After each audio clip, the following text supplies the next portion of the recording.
what is it, first of all, that makes a play into a play and stops it being a story that should be told through a book or through a film? A play really has to happen on the stage, and that means there needs to be a dramatic premise to the play. What forward momentum does it have? A book can zip backwards and forwards in time, as can a film, but a play has to happen in front of you in the moment. And that's incredibly hard to do, and only really skilled dramatists can do it. It seems to me that the theme of the play is, think about the first thing that happens in the play and the last thing that happens. And often that will point the way to what a play is about.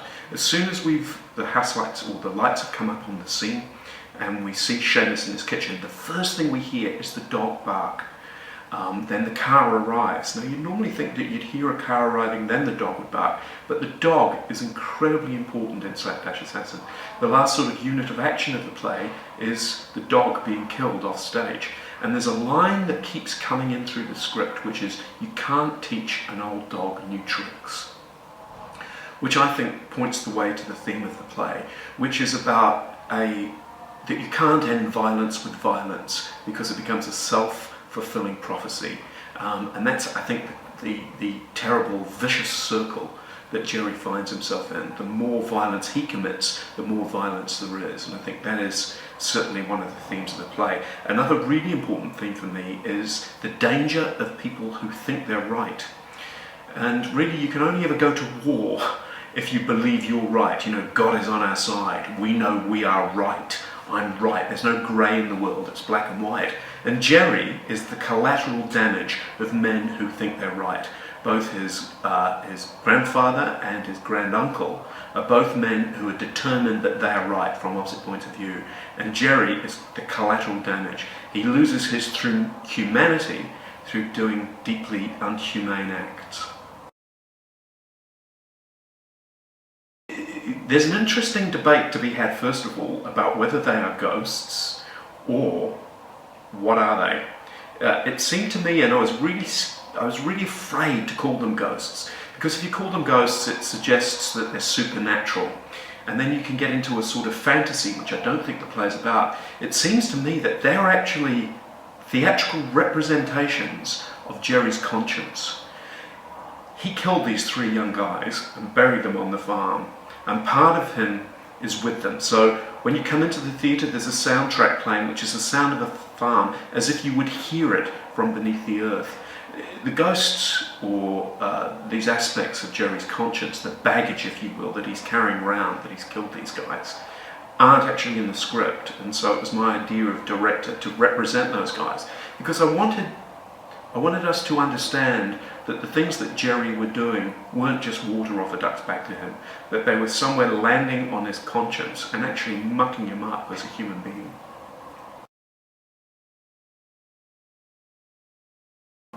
The version that you see of Slapdash Assassin is the 14th draft that Mark Power, the writer, wrote. And it wasn't until sort of draft 13 that we actually got the ending right. And it's the end of the play which had always caused us problems. And in fact, it's the end of the play which proved to be the most pivotal moment of introducing the ghosts on stage. I think the most important moment of this play is where Jerry doesn't kill his granduncle Patrick. In fact, in the original script, the way that it stands without ghosts, Grace grabs the gun off Jerry and runs out, and I think a line in the script is, give it to me, and she runs out, and the play carries on. Well, why would Jerry allow that to happen? Why wouldn't he run out after her? But the way we played it was that was the first time that he really sees those ghosts, that they confront him, that all the way through this play he's actually starting to implode internally and mentally. And that is the hesitation that allows Grace to act. So that was a tricky scene to stage. You had to work out how Grace could get the gun off Jerry, and the ghosts became our solution.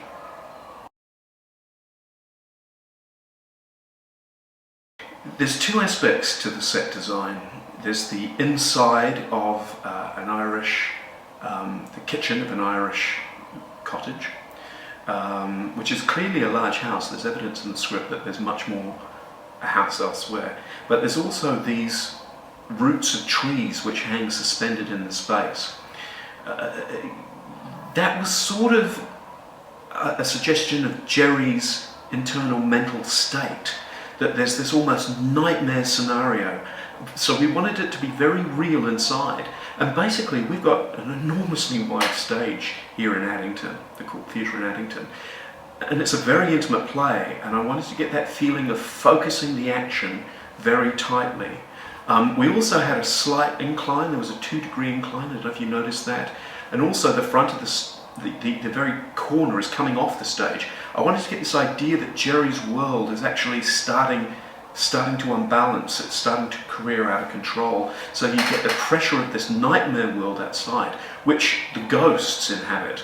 And of course they're buried under the earth, which makes sense of why we can see the root systems. It also suggests a kind of Irish weirdness, which they seem to have in a lot of their literature, a sort of a supernatural element. But it was also principally, when we just put the inside of the farmhouse there, it looked like an urban setting, not a rural setting. So the trees were very important to get that sense of the rural and the back of beyond. Choosing the music in the play was a very tricky process for me.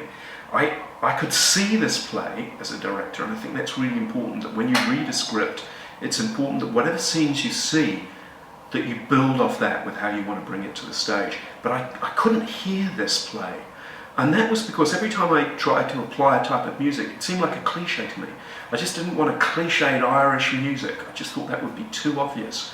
And about 2 weeks before we opened, I got an email from the writer Mark Power who said, look, I don't know for what this is worth. As I was writing this, I was listening to Johnny Cash, and I had When the Man Comes Around was Jerry's theme, and the Johnny Cash song, or the cover of the 9 Inch Nails song, Hurt, was really the theme of the brothers, Padraig and Seamus, who haven't spoken for 35 years, and they've lost their family, and there's a price for that. So the music was really the inspiration that the writer was playing when he was writing the show, and I thought it added an interesting element without being cliched.